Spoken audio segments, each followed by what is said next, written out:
Hi bro. Hi. ഒരു minute, ഇതൊരു Instagram വീഡിയോയ്ക്ക് വേണ്ടിയിട്ടാണ്. ഇതിന്റെ തീം എന്ന് പറഞ്ഞാൽ എന്നോട് ജസ്റ്റ് താങ്കളുടെ പേര് പറയുന്നു, ഞാൻ താങ്കളെ കുറിച്ച് കുറച്ച് കാര്യങ്ങൾ പറയും. ഓക്കെ, ജസ്റ്റ് പേര് മാത്രം എല്ലാവർക്കും അറിയാനായിട്ടൊന്ന് പറയാമോ? പേരെന്റെ പേര് തോമസ്. ബ്രോ ഒരു സ്വതന്ത്രമായിട്ടുള്ള ഒരു മേഖലയിൽ വർക്ക് ചെയ്യുന്ന ആൾ, ഗവൺമെന്റിന്റെ കീഴിൽ അങ്ങനെയൊന്നും വർക്ക് ചെയ്യുന്ന ആളല്ല, ഏതൊരു ഇൻഡിപെൻഡന്റ് ആയിട്ടുള്ള ഇതിലാണ്. അത് ഭയങ്കരമായിട്ടുള്ള ഒരു അഭിമാനമായിട്ടും അങ്ങനെ എന്തോ കാണുന്ന ഒരാളാണ് ലൈഫിൽ. ഒരു പക്ഷേ ഏറ്റവും വലിയ അച്ചീവ്മെന്റ് ആയിട്ട് കാണുന്ന ഈ ഒരു ഇൻഡിപെൻഡന്റ് ആയിട്ട് ഒരു ജോബ് തിരഞ്ഞെടുത്തതും ലൈഫിൽ സ്വാതന്ത്ര്യം അതിനുവേണ്ടി ഇറങ്ങി തിരിച്ചതാണെന്ന് വിശ്വസിക്കുന്ന ഒരാളാണ്. താങ്കളെ കുറിച്ച് നല്ലൊരു ക്വാളിറ്റി എന്ന് എനിക്ക് പറയാൻ തോന്നുന്ന ഒരു കാര്യം, താങ്കൾ സഹജീവികളോടൊക്കെ ഭയങ്കര സ്നേഹവും അങ്ങനെ എമ്പതറ്റിക് ആയിട്ടുള്ള ഒരാളാണ് അല്ലേ.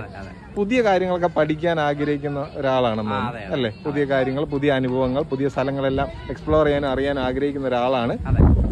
അതുകൊണ്ട് തന്നെ ഇപ്പൊ എന്തോ ഒരു പുതിയ ഭാഷയോ അങ്ങനെ എന്തോ പഠിക്കുകയോ അങ്ങനെ എന്തോ ചെയ്യുന്നുണ്ട് അല്ലേ. ശരിയല്ലേ? ഓക്കെ.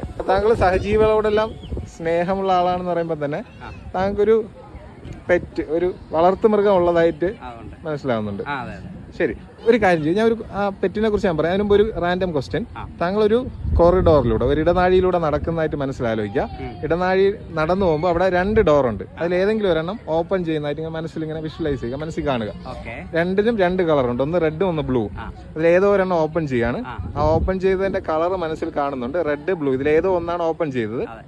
ആ ഓപ്പൺ ചെയ്തതിന്റെ കളർ മാത്രം ഒന്ന് മനസ്സിലാലോചിക്കുക. ഓക്കെ, ഇപ്പൊ ഓപ്പൺ ചെയ്ത് ബ്ലൂ ആണ്, ബ്ലൂ അല്ലേ. ഓക്കെ, ഇത്രയും സംസാരിച്ചപ്പോ എനിക്ക് മനസ്സിലായി താങ്കൾക്കൊരു ക്യാറ്റ്, പൂച്ചക്കുട്ടി അങ്ങനെ എന്തോ ആണുള്ളത്, പൂച്ചയാണുള്ളത്. ഓക്കെ, പേരുണ്ടല്ലോ അതിന്, പേരിട്ടിട്ടുണ്ട്. ഓക്കെ, പേരിട്ടാണ് വിളിക്കുന്നത്. ആ പേര് മാത്രം ഒന്ന് മനസ്സിലാലോചിക്കാമോ? ഓക്കെ, ഫുൾ പേര് മനസ്സിലാലോചിച്ചു. ഓക്കെ, ആ പേര് ഇങ്ങനെ മനസ്സിലാലോചിക്കുക. ഇവിടെ ഇങ്ങനെ എഴുതി കാണിക്കുന്നതായിട്ട് മനസ്സിലൊന്ന് ആലോചിക്കുക, ഇടത്തു നിന്ന് വലത്തേക്ക് ആ പേര്. ഓക്കെ, 2 സെക്ഷൻ ആയിട്ടുണ്ടെന്ന് തോന്നുന്നു. ഫസ്റ്റ് സെക്ഷൻ അല്ലേ, ഇതിൽ ഏതോ ഒരു സെക്ഷനാണ് വിളിക്കുന്നതെന്ന് തോന്നുന്നു അല്ലേ. ഫസ്റ്റ് സെക്ഷനാണ് വിളിക്കുന്നത്. ഓക്കെ, അതൊരു ഫീമെയിൽ നെയിം ആയിട്ട് എനിക്ക് കിട്ടുന്നത്. ഫീമെയിൽ നെയിം തന്നെയാണ് മലയാളത്തിൽ എഴുതുമ്പോൾ അത്. ഓക്കെ, 4 അക്ഷരമുള്ളതാണെന്ന് മലയാളത്തിൽ എഴുതുന്നത്. ഓക്കെ, അതിൽ 2 അക്ഷരങ്ങളാണ് വിളിക്കുന്നത്. ഓക്കെ, ജസ്റ്റ് കൈ ഒന്ന് നീട്ടാമോ, വലത് കൈ നീട്ടാമോ? ഓക്കെ, ഇങ്ങനെ വെച്ചിട്ട് ആ പേര് വിളിക്കുന്നതായിട്ടൊന്ന് മനസ്സിലാലോചിച്ചേ, നന്നായിട്ട് മനസ്സിലൊന്ന് കോൺസെൻട്രേറ്റ് ചെയ്ത് കണ്ണിലേക്ക് തന്നെ നോക്കുക.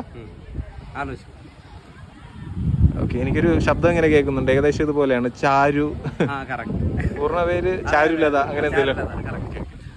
Thank you so much. ഇനി ഈ വീഡിയോ ഇൻസ്റ്റാഗ്രാമിൽ പോസ്റ്റ് ചെയ്യുന്നതിൽ വിരോധമുണ്ടോ? എന്തായാലും ഇതിൽ പാർട്ടിസിപ്പേറ്റ് ചെയ്യുന്ന ഒരു ഭാഗമായിട്ട് ഞാൻ ഒരു ഗിഫ്റ്റ് തരാം. ഇതാണ് ആ ഗിഫ്റ്റ്. ഇതിനകത്ത് ഒരു കാര്യം എഴുതിയിട്ടുണ്ട്. ഇത് ഇപ്പോഴൊന്നും ഓപ്പൺ ചെയ്യരുത്. താങ്കൾക്ക് ലൈഫിൽ എപ്പോഴെങ്കിലും സങ്കടം തോന്നുന്ന സമയത്ത്, സങ്കടപ്പെട്ടിരിക്കുന്ന സമയത്ത് മാത്രം ഇത് ഓപ്പൺ ചെയ്യുക. ആ സമയത്ത് അത് റിലേറ്റ് ചെയ്യാൻ പറ്റും.